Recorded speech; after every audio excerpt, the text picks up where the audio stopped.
Bienvenue dans la 7e édition du 12-14, le journal télévisé du collège Simone Veil. Voici les titres. Le 2 septembre dernier, 153 élèves ont fait leur rentrée en classe de 16e. Lola Kerstock a suivi pour le 12-14 les premiers pas de ses nouveaux collégiens dans la cour des grands. Comme chaque année, les élèves sont passés par l'objectif du photographe scolaire. Certains nous diront ce que représente pour eux cette photo de classe. Comment réalise-t-on de l'extraction d'ADN ? Pour le savoir, les élèves de la 3e A de Madame Anquelin se sont exercés sur des bananes et des tomates. Reportage dans cette édition de Younes Moussafir. L'ensemble de la communauté éducative du collège a été appelé aux urnes pour élire leurs représentants au conseil d'administration. Dans quelques minutes, nous serons avec Morgane Paris sur le plateau du 12-14. Il nous dévoilera tous les résultats. Les anciens élèves de 3e sont revenus au collège juste avant les vacances de la Toussaint pour recevoir leur diplôme du brevet des collèges. Younes Moussafir a assisté pour le 12-14 à cette cérémonie républicaine organisée pour l'occasion. Et puis à la fin de cette édition, nous serons en duplex avec M. Brun, le principal du collège, qui s'adressera à l'ensemble de la communauté éducative à l'occasion de la nouvelle année. La rentrée scolaire 2019-2020 a débuté par l'arrivée au collège des élèves de 6e qui ont été les premiers à effectuer leur rentrée le 2 septembre dernier. Entre stress, excitation et impatience de découvrir leur nouveau lieu d'études, reportage de Lola Kerstock pour le 12-14 sur la première matinée de ces nouveaux collégiens. Après 2 mois de vacances, les premiers élèves qui effectuent ce matin leur rentrée en classe de 6e arrivent sur le parvis du collège. C'est une nouvelle étape qu'ils franchissent dans leur scolarité. La rentrée en classe de 6e est toujours un moment de stress mêlé d'impatience pour ces ados qui vont débuter leurs études secondaires. J'ai un peu peur comme c'est nouveau et je suis un peu stressée. Je suis excitée parce que je quitte la primaire et j'entre au collège. J'ai hâte, j'ai un peu le trac, mais c'est comme si on entre dans un nouveau monde. Mais ça fait bizarre pour nous. Très très bizarre même. Pas d'inquiétude ni de stress, en revanche du côté des parents, qui abordent plutôt sereinement cette rentrée en 6e. Pour moi, c'est la continuité des choses. Du coup, on a essayé de tout faire pour bien l'accompagner. Donc, ce matin, ça a l'air de se passer plutôt pas mal. On verra ses impressions au retour. Mais pour nous, à la maison, pas de stress particulier. Je ressens qu'en fait, mon fils grandit et que du coup, c'est une autre étape. Et que le collège, ça va le faire mûrir, ça va le faire grandir. Il va apprendre pas mal de choses en fait. Et je pense que le collège Simone Veil a une bonne réputation. C'est un nouveau collège, il a à peine 2 ans, enfin 2 ans tout juste. Donc je pense qu'il va s'y plaire, quoi. Après avoir quitté leurs parents, les élèves sont rassemblés dans la salle du restaurant scolaire où ils sont accueillis par le principal du collège. Je suis heureux de vous accueillir puisque vous n'étiez pas dans le collège l'année dernière, vous étiez en CM2. Voilà. Donc, vous allez rester 4 ans avec nous. Donc, j'aimerais bien que vous écoutiez impérativement tout ce que nous allons vous expliquer au cours de cette matinée. Les élèves ont écouté le programme de la matinée ainsi que quelques consignes. C'était aussi le moment tant attendu ou redouté de la composition des classes. Vous allez être appelés par classe. Je nommerai votre professeur principal. Donc vous voyez, tous les professeurs principaux sont là, sont comme vous, ils attendent. Et puis dès que je vous appellerai, vous vous dirigerez vers la sortie là-bas. Votre professeur principal vous attendra, il vous montrera dans la salle. Et à partir de ce moment-là, c'est commencé. Vous êtes dans le grand bain du collège, d'accord ? Et bien évidemment, vous êtes là pour travailler, être studieux, assidu. Et pour réaliser plus tard de belles études. C'est l'objectif, bien évidemment. Face à l'augmentation des effectifs et l'arrivée de nouveaux élèves issus de l'école primaire des Larisses, ce sont 153 élèves qui effectuent ce matin leur entrée dans les 7 classes de 6e. Une première rentrée au collège également pour M. Brun, le nouveau principal. Effectivement, je suis M. Brun, le nouveau principal du collège Simone Veil. Aujourd'hui, c'est le jour de rentrée des élèves. Je les accueille au self par division pour me présenter et également leur souhaiter le meilleur pour cette nouvelle année scolaire. L'école est un gage de réussite, il faut être ambitieux, persévérant, studieux, courageux pour réussir, c'est très important. Je souhaite également une bonne rentrée à l'ensemble des personnels qui œuvrent chaque jour pour le bon fonctionnement du collège. À tous, une bonne rentrée scolaire 2019-2020. Tout le monde a trouvé sa place dans la classe et les élèves découvrent leur professeur principal avec qui ils vont passer la matinée au collège. Bonjour à tous, donc je suis Madame Pienne, votre professeure principale pour cette nouvelle année scolaire. Je vous souhaite une très bonne rentrée, j'espère que vous avez passé de bonnes vacances et puis je vais vous expliquer comment va se dérouler cette journée. La première partie de la matinée est très chargée avec la découverte du carnet de correspondance et l'emploi du temps. Alors on les accueille, on se présente en tant que prof principal, on énonce un petit peu justement le rapport particulier qu'on va avoir avec eux cette année en tant que prof principal, quel est notre rôle, quelles sont nos missions. On vérifie de façon administrative un petit peu l'identité de chaque élève, leurs conditions d'externe, de demi-pensionnaire. Puis vient ensuite le moment où on va présenter aux élèves le règlement intérieur, leur décrire le carnet de correspondance, renseigner le nom des professeurs, c'est-à-dire toute l'équipe éducative qui va s'occuper d'eux cette année. Puis vient le moment où justement on donne aux élèves leur emploi du temps. Alors les 6e c'est particulier, on leur explique le déroulement semaine A, semaine B, les groupes, car la classe est découpée en 2 groupes pour avoir parfois des cours en plus petits effectifs, notamment en sciences, et on leur fait remplir donc le dos du carnet avec les informations pour être prêts à commencer la rentrée dès jeudi. Les élèves quittent quelques instants la salle de cours pour se rendre en permanence afin d'y récupérer leurs manuels scolaires qui leur sont prêtés par le collège et qu'ils conserveront avec eux pendant toute l'année scolaire. Puis le moment de la pause est venu. Les élèves découvrent leur nouvelle cour de récréation. Le stress du matin est déjà bien évacué. J'avais un peu peur de me tromper de classe, mais là ça va un peu mieux déjà. Tout se déroule bien. Au début, j'étais toute contente. Ensuite, quand je suis rentrée, je commençais à avoir un petit peu peur. Mais ensuite, ça s'est bien passé. Retour en classe pour la dernière partie de la matinée, au cours de laquelle les élèves découvrent certains de leurs professeurs, le principal, la principale adjointe ainsi que la CPE. Alors en effet, je passe dans toutes les classes de 6e cette matinée pour pouvoir présenter les missions notamment du CPE, à quoi sert-il au sein d'un établissement scolaire, puisque c'est une particularité qui n'existe pas dans les écoles élémentaires. Et du coup, je rappelle aussi aux élèves en fait les règles primaires primordiales qui devront suivre tout au long de leur année au collège pour pouvoir réussir justement toute leur scolarité au collège Simone Veil. La matinée est sur le point de s'achever pour les nouveaux collégiens. Ils ont découvert tout au long de la matinée de nombreux changements qui vont intervenir dans leur quotidien. Et celui le plus marquant concerne leur emploi du temps. Le changement de classe, c'est nouveau parce qu'en primaire, on reste tout le temps dans la même classe avec le même professeur. Or que là, on aura plusieurs professeurs et on change régulièrement de classe. Les élèves de 6e reviendront jeudi au collège. Ils bénéficient de 2 jours de vacances supplémentaires pour s'adapter à leur nouvel emploi du temps et commencer à s'organiser autour de lui. Ce sont à présent les élèves de 5e, de 4e et de 3e qui, beaucoup moins stressés, vont effectuer leur rentrée. Les professeurs, quant à eux, seront en stage mercredi matin afin de découvrir le fonctionnement du nouvel ENT mis en service pour cette rentrée scolaire 2019. C'est une tradition très ancienne dans toutes les écoles. Je veux bien évidemment parler de la photographie scolaire. Le photographe est venu au collège quelques semaines après la rentrée des classes pour réaliser des portraits et des photos de groupe. Les bénéfices réalisés sur la vente aux familles de ces photographies permettent au foyer socio-éducatif du collège de financer l'organisation de nombreuses sorties au cours de l'année scolaire. Mais c'est surtout un souvenir que gardent les familles et surtout les élèves de leur scolarité. Pour moi, la photo de classe, ça représente une photo souvenir.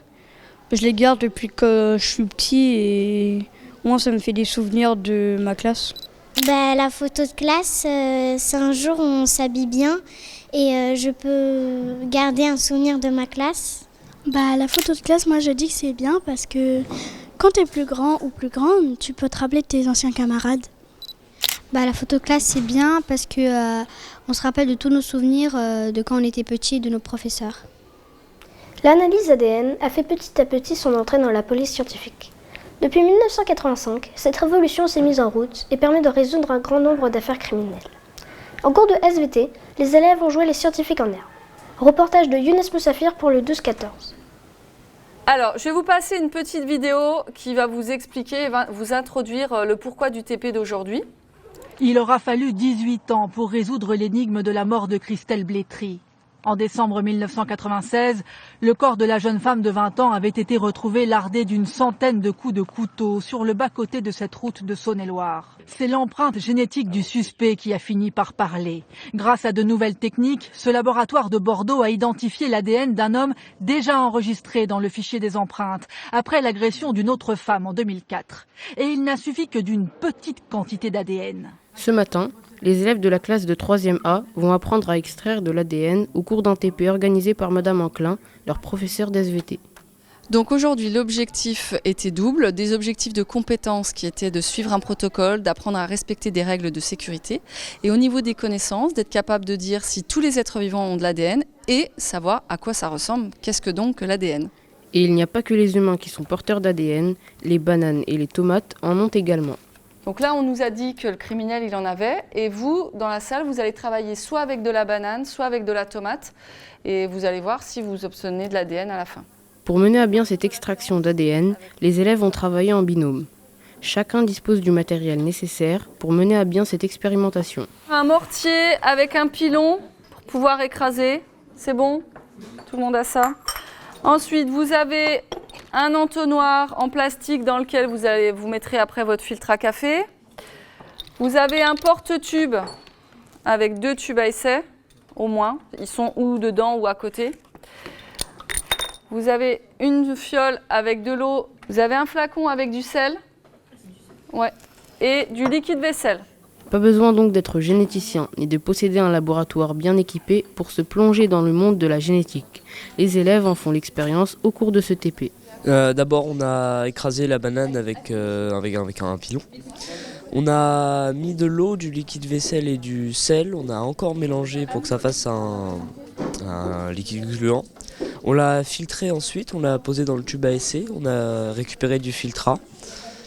Dans ce filtrat, ensuite, on est parti mettre de l'alcool pour faire remonter l'ADN de la banane. Donc l'étape d'avant servait à casser un peu toutes les molécules. Au terme de toutes ces étapes, l'ADN a été théoriquement extraite des bananes et des tomates par les élèves. Une toute dernière étape est réalisée devant eux pour en être bien certain et l'observer. Donc, je vous ai rapporté un colorant, le vert de méthyle, qui va colorer. Alors normalement, si c'est bien de l'ADN, ta molécule, elle va devenir verte, enfin vert ou bleu, ça dépend de la perception de chacun. Donc vous allez mettre 1 ou 2 gouttes dans le tube. Les élèves ont donc bien réussi à extraire ce matin de l'ADN et ils sont particulièrement ravis d'avoir pu réaliser cette expérimentation. J'ai trouvé ce TP intéressant parce que grâce à ça, on a pu savoir qu'est-ce que c'est une ADN. On a pu voir à quoi ça ressemble et j'ai trouvé ça bien parce que maintenant ça nous permet de savoir comment les enquêteurs peuvent trouver les criminels lorsqu'ils font une enquête. Au cours de l'année de 3e, lors des prochains TP, les élèves auront l'occasion de voir l'ADN dans les cellules, d'étudier la propagation d'un microbe ou encore observer une goutte de sang. Quelques semaines après la rentrée, les personnels, les parents et les élèves ont été appelés aux urnes pour élire leurs représentants au conseil d'administration. Morgane Paris vient de nous rejoindre sur le plateau pour nous annoncer les résultats. Mais auparavant, voyons la composition du conseil d'administration qui comporte Morgane, des membres de droit. Absolument, Lucas. Il y a 4 membres de droit interne. Il s'agit de M. Brun, le principal, Mme Fortic-Boutin, la principale adjointe, M. Paul, le gestionnaire, et Mme Smith, la conseillère principale d'éducation. Il y a également des membres de droit externes au collège. Tout à fait. Les 2 représentants du conseil départemental du Val d'Oise sont M. Saint-Bille et Mme Borgeon. Il y a également une représentante du conseil municipal, Mme Dupaquier, et une représentante de la collectivité territoriale, Mme Fromentel. Passons à présent aux membres élus. Et on commence tout d'abord par les représentants des personnels enseignants et d'éducation. Ils sont élus titulaires cette année, Mme Delinche, Mme Hanin, Mme Fouquet, M. Le Ténier, Mme Gaudin-Nelnor et M. Reich. Leurs suppléants sont Mme El Ghebli, Mme Poisson, M. Guécher, Mme Rafif, Mme Metz et Mme Smile. Il y a également des personnels non enseignants qui siègent au conseil d'administration. Eux aussi sont élus. Il s'agit de M. Babin et de Mme Delay. Leurs suppléants sont Mme Ahmed et Mme Tida Spavio. Des élections sont également organisées pour élire les représentants de parents d'élèves. Ils sont 6 à siéger au conseil d'administration. Sont élus titulaires Madame Benhamida, Madame Rivelet, Madame Chine, Madame Guérin, Madame François et Madame Martinez-Raposo. Leurs suppléants sont Monsieur Decou, Madame Coudry, Madame Didas, Madame Zimmer et Madame Herzala. Et enfin, il y a également les élèves qui siègent au conseil d'administration. Tout à fait, ils y ont un droit de vote et eux aussi sont élus. Retour en image sur cette élection qui s'est déroulée le 17 octobre dernier avec Lola Kerstock. Après avoir été élus dans leur classe, les 44 délégués élèves vont à présent voter pour élire leurs représentants au conseil d'administration. Vous allez chacun passer dans l'isoloir pour pouvoir voter et élire les délégués que vous souhaitez voir vous représenter tout au long de l'année. Cette année, ils sont 6 à participer à cette élection et chaque candidat a des projets bien précis qu'il souhaiterait mettre en place au cours de son mandat pour améliorer la vie au collège s'il est élu. Mes projets sont plus de séjours, plus de sorties, plus de choix dans les menus. Un voyage en Espagne pour Madame Tissort, relancer le projet vélo annulé l'année passée et aider les finances de l'AS du collège en général. Des spectacles chaque année pour représenter un thème ou une cause. Et qu'à la fin des cours, les élèves sortent à 15h45 au lieu de 16h. Que les toilettes soient ouvertes pendant les intercours, pouvoir aller en récréation pendant la permanence et installer une activité vélo à l'AS pour les années à venir. Faire un voyage en Italie. Pouvoir réserver une salle pour les travaux de groupe pour les élèves qui ne peuvent pas se retrouver à l'extérieur. Premièrement, j'ai le souhait d'organiser à la fin de l'année un tournoi de foot, de basket ou de handball pour les volontaires. Deuxièmement, je voudrais mettre en place un créneau en salle informatique pour ceux qui n'ont pas d'ordinateur chez eux. Troisièmement, je souhaite que la sortie à 16h soit plus rapide. Après avoir présenté une dernière fois leur projet aux autres délégués, le bureau de vote ouvre sous la présidence de Madame Smith, la conseillère principale d'éducation, qui désigne des élèves volontaires pour remplir le rôle d'assesseur. Mon camarade vérifie l'identité des élèves et moi je leur donne le bulletin de vote et une enveloppe. Alors mon rôle, c'est de dire à voter quand un électeur a mis son bulletin dans l'urne et du coup de lui faire signer la liste d'émergement. C'est le moment de passer au vote pour les 44 délégués de classe qui, dans le secret de l'isoloir, inscrivent le nom du délégué qu'ils souhaitent élire. C'est toujours un moment mêlé de stress et d'impatience pour les candidats. Je me sens un petit peu stressée parce que je ne sais pas si je vais être élue ou pas, mais j'ai confiance et j'espère être élue. Je suis tranquille, mais c'est les autres délégués qui vont décider s'ils vont voter pour moi ou pas. Je suis un peu stressée et vu que c'est la première fois que je fais ça, ça monte forcément. Je suis un peu stressée parce que je ne connais pas la moitié des personnes qui sont déléguées. Les 5 et 6e, je ne les connais pas tous, mais je ne sais pas trop comment ça va se passer. Je suis un peu stressée, mais j'essaye de ne pas le montrer et de rester positive. C'est la première fois que je me présente, donc je suis un peu stressée et j'attends avec impatience les résultats. Tous les délégués ont déposé leur bulletin de vote dans l'urne. Le scrutin est déclaré clos. Il est temps de passer au dépouillement. Eh bien, nous allons procéder avec Chloé au dépouillement. D'accord ? À l'issue du dépouillement, vous saurez du coup quels sont les élèves délégués élus au conseil d'administration.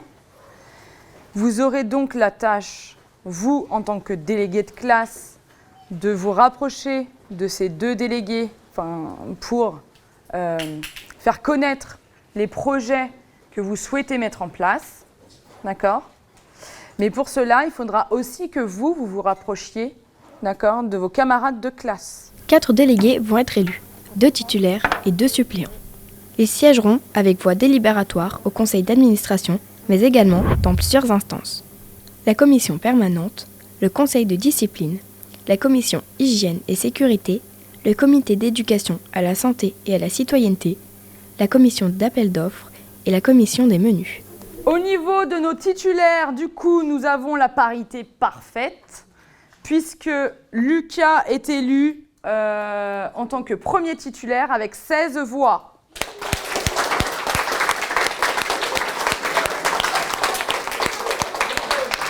Je remercie tous ceux qui ont voté pour moi. Je vois qu'ils m'ont fait confiance et j'espère ne pas les décevoir. Nous avons 3 ex-aequo, mais en faveur du coup, de la date de naissance.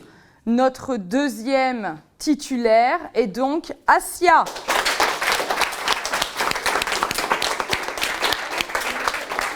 Franchement, je m'y attendais pas parce qu'au début, il n'y avait pas beaucoup de voix. Après, j'ai vu, on était à égalité et je me suis dit, c'est en ma faveur parce que je suis plus jeune.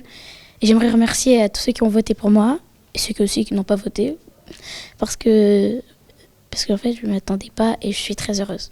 Et j'aimerais que mes projets soient mis en place et j'espère que mes projets plairont aux autres. Le suppléant de Lucas est donc Younes.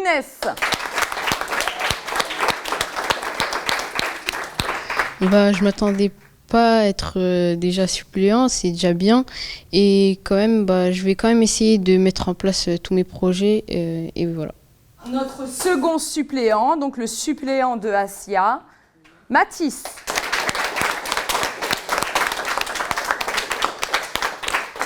Je suis déçue, mais bon, je suis quand même fière vu que c'est la première fois que j'ai été élue de déléguée de toute ma vie, donc je reste quand même fière. Donc on va essayer de faire en sorte quand même que vous puissiez chacun au moins mettre un projet en place. Comme ça fera 4 projets sur l'année. Quant à ceux qui n'ont pas été élus par leurs camarades, ils pourront se présenter à une autre élection, celle du CVC, une instance citoyenne qui favorise l'implication des élèves dans la vie du collège. Elle permet des échanges et le dialogue entre les élèves et les autres membres de la communauté éducative pour améliorer le fonctionnement du collège et les conditions de vie des élèves. L'obtention du brevet des collèges est un moment symbolique pour les élèves de 3e, qui marque la fin de leur scolarité au collège, mais aussi le premier diplôme qu'ils reçoivent. Afin de valoriser cette étape importante, une cérémonie républicaine de remise de diplôme du DNB est organisée chaque année au collège. Younes Moussafir s'est glissé pour le 12-14 parmi les lauréats de la promotion 2019. Récompenser et valoriser la réussite des élèves avec leurs parents et l'ensemble de la communauté éducative, c'est le but de cette cérémonie républicaine qui accueille ce soir les heureux lauréats de la session 2019 du brevet des collèges. Bienvenue à cette soirée de remise de vos diplômes. C'est important puisque c'est le premier diplôme que vous allez recevoir, puisque là vous êtes partis pour plusieurs années et j'espère que vous comptez faire des études assez longues pour engranger un certain nombre de diplômes. Le diplôme qui va arriver très rapidement, c'est le diplôme du baccalauréat. C'est très important de l'avoir puisque c'est ce qui va vous permettre d'ouvrir. Les portes vont s'ouvrir pour les études supérieures. Sans ce sésame, les portes ne s'ouvrent pas. 114 candidats se sont présentés en juillet dernier aux épreuves du brevet des collèges, décalées de quelques jours en raison de la canicule. 99 ont obtenu leur diplôme. Le taux de réussite est de 86,7% pour cette session 2019. 66 élèves ont obtenu une mention. 18 mentions très bien, 20 mentions bien et 23 mentions assez bien. Ce soir, c'est du concret. Après 4 années d'études au collège, ils obtiennent leur diplôme et vous allez le voir. Pour certains, c'est dans la joie. Pour d'autres, c'est un peu stressant d'être mis en avant devant autant de personnes. Mais tous ressentent une grande fierté. Je ressens de la fierté. Parce que le diplôme, ça a été compliqué. Pour l'avoir, je pensais pas l'avoir en fait. Je pensais pas l'avoir et là, c'est une fierté de l'avoir en fait. Un peu de stress vu que ça fait longtemps que j'ai pas vu ces personnes-là. Je voulais aussi voir les réactions de mes parents et de mes amis. Donc j'étais aussi contente parce que c'était quand même assez émotif en fait comme événement et puis je suis assez contente de l'avoir quoi. Beaucoup de joie parce que c'est un travail qui finit très bien. J'ai pu aller dans le lycée que je voulais et ça présente que des avantages pour plus tard. Une joie et une fierté ressenties également par les parents qui sont très nombreux ce soir pour fêter la réussite de leurs enfants. Ah oui, tout à fait. On tenait absolument à être présents et avec d'autres parents, on s'est retrouvés. C'était d'ailleurs assez émouvant de venir avec les parents et les enfants. Et on est très fiers parce que les applaudissements, la ferveur, tout de suite, ça donne, c'est très important. Et le nom de la cérémonie républicaine, je crois que ça touche beaucoup. Vraiment, on est très fiers de nos enfants. Ah oui, c'est une grande fierté que Hugo ait eu son diplôme parce que l'année de 3e a été un petit peu laborieuse au niveau des résultats. Donc on a beaucoup travaillé, on a eu pas mal d'investissements de la part de Hugo. Donc c'est une immense joie ce soir d'être là et de le voir remettre son diplôme. On est très heureux. Cette fierté est également partagée par les professeurs du collège qui ont contribué pendant 4 ans à la réussite de leurs élèves, qu'ils sont contents de retrouver à cette occasion. Ah oui, tout à fait, ça fait toujours déjà plaisir de revoir les anciens élèves, puisqu'on les a laissés à la fin du mois de juillet, ils étaient contents de partir en vacances, ils venaient de terminer leurs épreuves, puis de voir que finalement, quasiment tous réussissent leur examen, que ce soit le brevet ou le CFG, puis ça permet aussi d'avoir de leurs nouvelles, qui nous racontent leurs premiers mois au lycée, dans les différentes filières qu'ils ont suivies, en seconde générale, en section professionnelle. Ils nous racontent un petit peu leur première semaine au lycée. Pour sa première cérémonie républicaine au collège Simone Veil, Monsieur Brun, le nouveau principal, était lui aussi très fier de la réussite de ses élèves qu'il n'aura croisé qu'une seule fois ce soir et qui les a encouragés à poursuivre sur la voie de l'excellence. Oui, une cérémonie républicaine, c'est toujours une très grande fierté de pouvoir donner des diplômes à nos élèves, qui plus est en réseau d'éducation prioritaire. Et je leur souhaite vraiment plein de bonnes choses pour la suite, qu'ils soient ambitieux, qu'ils visent vraiment l'excellence. Et je pense qu'ils peuvent y arriver. Voilà. D'autant plus qu'il y a de très bons résultats. Donc nous leur faisons confiance. Au cours de cette cérémonie, le diplôme du CFG a également été remis aux élèves du PE2A et du LYS. En juin prochain, 100 nouveaux élèves de 3e se présenteront aux épreuves de la session 2020 du brevet des collèges et tout comme leurs aînés, les lauréats seront mis à l'honneur au cours de la prochaine cérémonie républicaine. Juste avant de refermer cette 7e édition du 12-14, nous retrouvons en duplex du hall d'entrée du collège M. Brun, le principal, qui a tenu à s'adresser aux élèves, aux familles et à l'ensemble de la communauté éducative. Bonjour M. Brun. Bonjour et merci Lucas. Bonjour à tous, j'espère que vous avez passé de belles et reposantes vacances pendant ces jours festifs. En ces jours nouveaux, je tiens à présenter tout d'abord mes vœux de nouvelle année aux élèves du collège. L'école est un lieu d'apprentissage, de découverte, d'épanouissement et de réussite. Je vous fais confiance pour réaliser vos rêves et vous souhaite une très belle année 2020. Maintenant, je veux souhaiter mes meilleurs vœux à l'ensemble des personnels. La vie professionnelle est une vie faite de relations professionnelles, amicales et partenariales. Pour ma part, je veux vous dire que mon plaisir de travailler au quotidien avec vous. Je suis très attaché à voir des personnels épanouis dans leur vie professionnelle et personnelle. Alors, recevez l'expression de mes plus chaleureux meilleurs vœux de bonne année. Je terminerai par présenter une belle et heureuse nouvelle année 2020 aux parents. En effet, vous nous laissez en charge ce que vous avez de plus cher, vos enfants. Nous œuvrons ensemble pour accompagner vos enfants dans leurs apprentissages au quotidien, afin qu'ils deviennent des futurs citoyens responsables, éclairés et de jeunes épanouis. Recevez tous mes meilleurs vœux pour l'année 2020. Merci M. Brun. C'est la fin de cette 7e édition du 12-14. Merci de l'avoir suivi. Merci pour votre fidélité. Vous êtes en effet de plus en plus nombreux à nous suivre sur la chaîne YouTube du collège et cela nous fait extrêmement plaisir. Toute l'équipe du 12-14 se joint à moi pour vous souhaiter une bonne et heureuse année et vous donne rendez-vous désormais en 2020 pour la 8e édition. À très bientôt.